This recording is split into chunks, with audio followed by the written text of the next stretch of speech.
تعجل به ان علينا جمعه وقرآنا فاذا قرأناه فاتبع قرآنا ثم ان علينا بيانا. کہ حبیب علیہ السلام سرکار کی عادت مبارکہ تھی کہ جب قرآن پاک نازل ہوتا تو سرکار ان کو اس کو یاد کرنے کا اہتمام فرماتے. ٹھیک ہے، اس کے لیے زبان کو حرکت دی جاتی. تو اللہ تعالیٰ جل وعلا نے قرآن مجید میں ارشاد فرمایا لا تحرک به لسانک لتعجل به. اے حبیب علیہ السلام جلدی میں اپنی مبارک زبان کو حرکت نہ دیجیے. لا تحرک به لسانک لتعجل به. اب آگے اللہ تعالیٰ فرماتے ہیں ان علینا، بے شک یہ ہم پر ہے، جمعہ و قرآنا، اس قرآن کو جمع کریں اور اس کو جو ہے وہ باقی رکھیں اور اس کو آپ کی زبان پہ جاری کریں. فَإِذَا قَرَأْنَاهُ فَاتَّبِعْ قُرْآنَا، جب آپ پر پڑھا جا رہا ہو آپ اس کی اتباع کریں. یہ کہ قرآن مجید جو نازل ہوا وہی آپ کی زبان اقدس پہ جاری ہوا. ٹھیک ہے، ایسا نہیں ہے کہ کلام الہی جو اللہ کی بارگاہ سے آیا وہ اور تھا، مفہومی صورت میں ہمارے پاس آ گیا، ایسا نہیں ہے. جو کلام الہی ہمارے نبی علیہ السلام پر نازل ہوا وہی کلام الہی آج کی الفاظی صورت میں ہمارے درمیان موجود ہے. یہ آپ نے اپنے ذہن میں رکھنا ہے. پھر صفات باری تعالیٰ، اب اس پر یہاں رک کر تھوڑا سا اور آپ کے سامنے واضح کر دوں.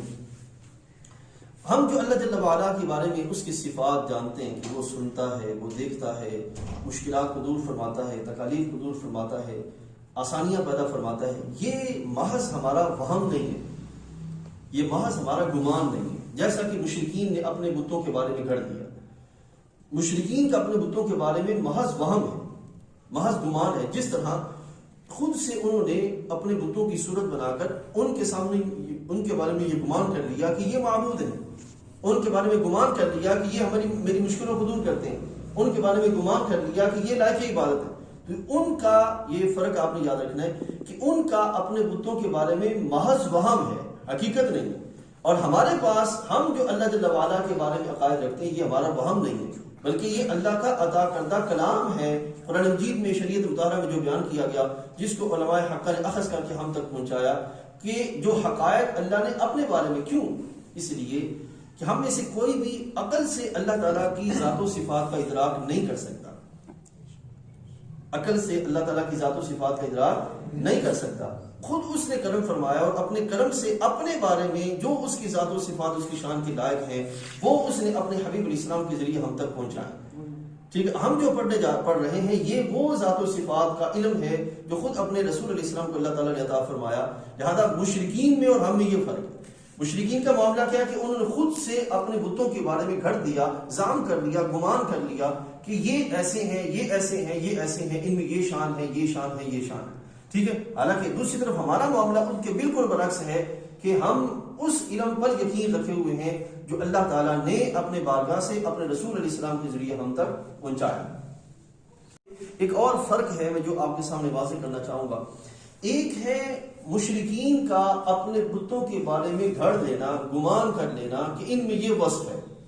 ٹھیک ہے، اب اس میں یہ ہوگا کہ جس طرح اللہ تعالیٰ کی جل وعلا کی ذات میں ایک وصف ہے بالکل اسی طرح انہوں نے اپنے بتوں میں بھی گھڑ دیا کہ یہ وصف یہاں پہ پایا جا رہا ہے. یہ شرک ہے، یہ آپ نے اپنے سمجھنا، یہ شرک ہے. ٹھیک ہے، اور دوسرا ہے رب تعالیٰ جل وعلا اپنے فضل سے اپنے کسی بندے کے بارے میں خود اعلان فرمایا، جیسے کہ قرآن مجید میں ہے رب تعالیٰ جل وعلا فرماتے ہیں، اس کی ایک صفت ہے وَإِنَّ اللَّهَ بِالنَّاسِ لَرَءُوفٌ رَحِيمٌ. ٹھیک ہے کہ اللہ تعالیٰ لوگوں پر بڑا مہربان ہے، رحمت والا، رؤوف الرحیم. اب یہ کس کا وصف بیان کیا جا رہا ہے؟ اللہ جل وعلا. وَإِنَّ اللَّهَ بِالنَّاسِ لَرَءُوفٌ رَحِيمٌ. اور اسی طرح قرآن مجید میں رسول اللہ صلی اللہ علیہ وسلم کے لحاظ سے اللہ تعالیٰ فرماتا ہے لَقَدْ جَاءَكُمْ رَسُولٌ مِّنْ أَنفُسِكُمْ عَزِيزٌ عَلَيْهِ مَا عَنِتُّمْ حَرِيصٌ عَلَيْكُمْ بِالْمُؤْمِنِينَ رَءُوفٌ رَحِيمٌ.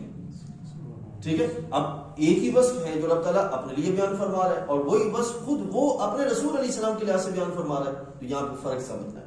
ٹھیک ہے، یہیں پہ آپ لوگ خطا کر گئے. میں نے آج جب اعلان کیا تھا تو اس وقت میں نے یہ بتایا تھا کہ معاشرے میں بہت ساری اس موضوع کے لحاظ سے چپکرس پائی جاتی ہے کہ خاص طور پر صفات باری تعالیٰ کا بندوں پر اطلاق جائز ہے کہ نہیں، اور اس مقام پر آ کر وہ یوں سمجھے گا کہ اس کو ایسا مکس اپ کر دیا جاتا ہے کہ لوگ اصل سمجھ نہیں پاتے کہ حقیقت کیا ہے.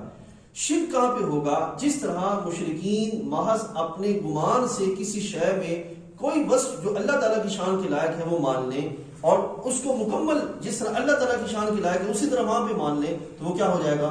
شرک ہو جائے گا. بھلے وہ وصف یہ ہو کہ یہ فریاد رس ہے، بھلے وصف یہ ہو کہ یہ عبادت کے لائق ہے، تو کیا ہوگا کہ وہ شرک ہو جائے گا. اور دوسری طرف دوسرا پہلو کیا ہے، اللہ تعالیٰ اپنے فضل سے اپنے کسی بندے کے لیے جس کو اللہ نے اس شان کے لائق بنایا اس کے لیے اپنی بارگاہ سے کوئی وصف جاری فرما دے.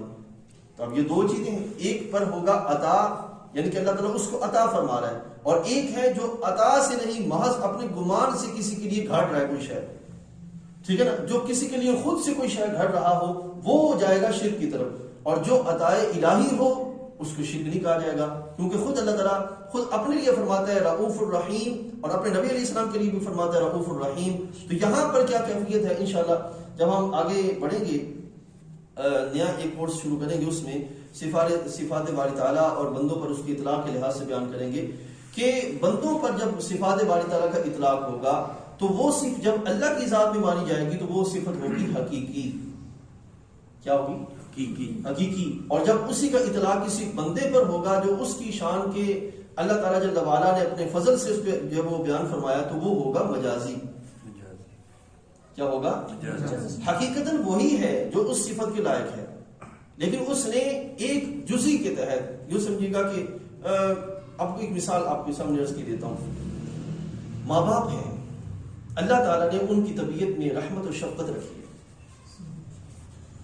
ایسا ہے نا، اور وہ اپنی طبیعت میں جو رحمت و شفقت پائی جا رہی ہے اس کے تحت اپنے بچوں کی تربیت کرتے ہیں.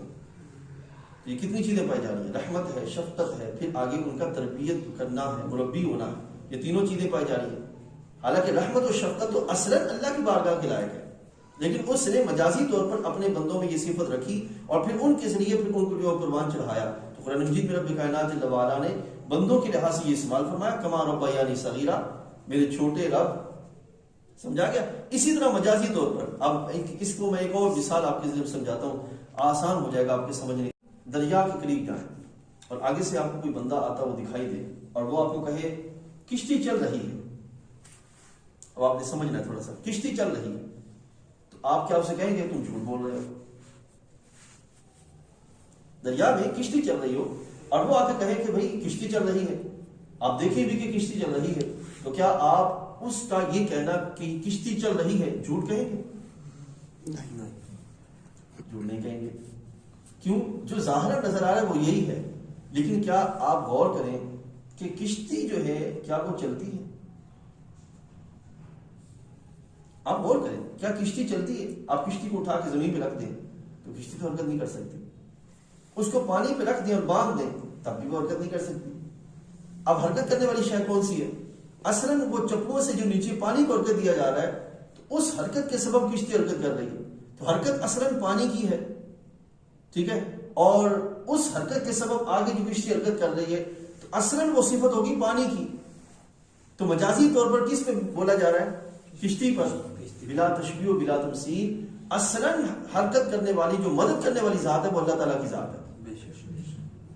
ٹھیک ہے، یہ ہمارا عقیدہ. یہ اپنے اپنے واضح فیس بک پر، سوشل میڈیا پر دائیں بائیں صفات، جب بھی دادا صاحب کا شریف آتا ہے، جب بھی غوث اعظم کا شریف آتا ہے، جب بھی خواجہ صاحب کا شریف آتا ہے، فوراً داتا کون، خواجہ کون، غوث کون، اس طرح کر کے معاشرے کے اندر چیپٹر جو بینرز اور مختلف قسم کی اشتہارات اور یہ کر دیے جاتے ہیں. اب عام بندہ یہ سمجھتا ہاں جو صفات باری تعالیٰ ہیں ان کا بندوں پہ اطلاق جائز نہیں ہے، اس میں کوئی شک نہیں ہے، لیکن کس انداز کے ساتھ. سمجھا گیا؟ تو یہ آپ نے اپنے ذہن میں رکھنا ہے کہ جو ذات باری تعالیٰ ہیں وہ اسی کے لیے ہیں اور اسی کے لائق ہیں صفات باری تعالیٰ، اور بندوں پر اس کا اطلاق کس لحاظ سے ہوگا؟ مجازی اعتبار سے. کس اعتبار سے؟ مجازی اعتبار سے. اب یہاں پر یہ بھی بات واضح طور پر سنتے جائیں، اللہ جل وعلا کا علم ہر شے کا احاطہ کیا ہوا ہے. ولا یحیطون بشیء من علمہ، ہر شے کا احاطہ کیے ہوئے، ہر شے کائنات کے اندر جو بھی ہے. اب اس میں آپ یہاں پر سن لیجیے، آسان، میں نے ہر شے کہہ کے سب کچھ بیان کر دیا، جو حضرت نے لکھا وہ بھی سنیے، اسی کی میں نے اختصار کیا. اس کا علم ہر شے کا احاطہ کیے ہوئے، اور ہر شے میں کیا کیا مراد ہے؟ جزیات، کلیات، موجودات، معلومات، ممکنات، محالات، سب کو ازل میں جانتا ہے اور اب جانتا ہے اور ابد تک جانے گا. یعنی کہ کائنات کی ہر شے اس کے علم میں ہے. ٹھیک ہے، یہ نہیں ہے کہ جو ابھی ہوا ہے اللہ تعالیٰ اب جان رہا ہے، نہیں. اب قرآن مجید رب تعالیٰ فرماتے ہیں واللہ یعلم وانتم لا تعلمون. ٹھیک ہے، قرب قیامت تک یا قیامت کے دن بھی جو کچھ ہوگا اللہ تعالیٰ اس کو ازل سے جانتا ہے. ٹھیک ہے. اللہ جل وعلا کا جو علم ہے اس میں کوئی اضافہ نہیں ہے کہ پہلے اتنا تھا اب اتنا ہو گیا، اب اتنا ہو گیا، اب اتنا ہو گیا. اب یہ ٹیکنالوجی کی نئی نئی جو ایجادات ہمارے سامنے آ رہی ہیں، یہ نہیں ہے کہ بھئی جب ایجاد سامنے آئی تو اللہ تعالیٰ جل وعلا جانتا ہے. ایسا نہیں، ایسا معاملہ ہرگز نہیں. اس کی بارگاہ میں معاملہ کیا ہے کہ جو کچھ ابھی ہماری عقلوں نے سوچا بھی نہیں اس کا علم پہلے سے رب تعالیٰ کی بارگاہ میں. ٹھیک ہے. یہ اور پھر آگے چلتے ہوئے یہ بھی بات اپنے ذہن میں رکھیں، اللہ جل وعلا کے بارے میں یہ ایک لقب ہے یا اس میں صفاتی کہہ لیں کہ اللہ جل وعلا عالم الغیب ہے. یہ اسی کا خاصہ ہے. ہر شے کا جاننے والا مطلقاً وہی ذات ہے. اس پر بھی کہا جاتا ہے کہ دیکھو یہ جو مذہب بریلی ہے یا بریلوی کے جو لوگ ہیں ماننے والے، اعلیٰ حضرت کے رحمۃ اللہ تعالیٰ کی ماننے والے، یہ رسول اللہ صلی اللہ علیہ وسلم کو عالم الغیب کہتے ہیں. یاد رکھیے گا، عالم الغیب اصلاً اللہ تعالیٰ ہی ہے. اس نے اس کائنات میں جتنی بھی ممکنات ہیں ان سب کا علم اپنے رسول اللہ صلی اللہ علیہ وسلم کو عطا فرما دیا. ٹھیک ہے. جب ہم یہ کہہ رہے ہیں کہ اس نے عطا فرما دیا تو پھر اللہ تعالیٰ اور اللہ کے رسول علیہ السلام میں برابری کیا ہے؟ ٹھیک ہے. کیوں؟ اس کا علم، اللہ تعالیٰ کا علم ذاتی ہے اور ہمارے رسول علیہ السلام کا علم عطائی ہے، عطا کرتا ہے. مثال کے طور پہ بلا تشبیہ بلا تمثیل، اللہ جل وعلا کی بارگاہ میں کوئی وصف ہے، وہ وصف اللہ تعالیٰ اپنے کسی بندے کو عطا فرمائے تو بندہ اس وصف کے اعتبار سے کیا اللہ کے برابر ہو جائے گا؟ ٹھیک ہے. اسی طریقے سے اگر اللہ تعالیٰ نے اپنے محبوب علیہ السلام کو اپنی بارگاہ سے علم عطا فرمایا ہے اور وہ علم جو قرآن مجید میں رب تعالیٰ فرماتا ہے کہ یہ ہر شے کا احاطہ کیے ہوئے، اور جو ہر شے کا احاطہ کیے ہوئے وہ اللہ تعالیٰ کی بارگاہ سے اپنے رسول علیہ السلام کو عطا کر دیا گیا. تو جتنی بھی ممکنات ہیں، ممکنات اور ممکنات میں کچھ بھی باقی نہیں رہتا. وہ اللہ تعالیٰ نے سارا علم اپنے رسول علیہ السلام کو عطا فرمایا.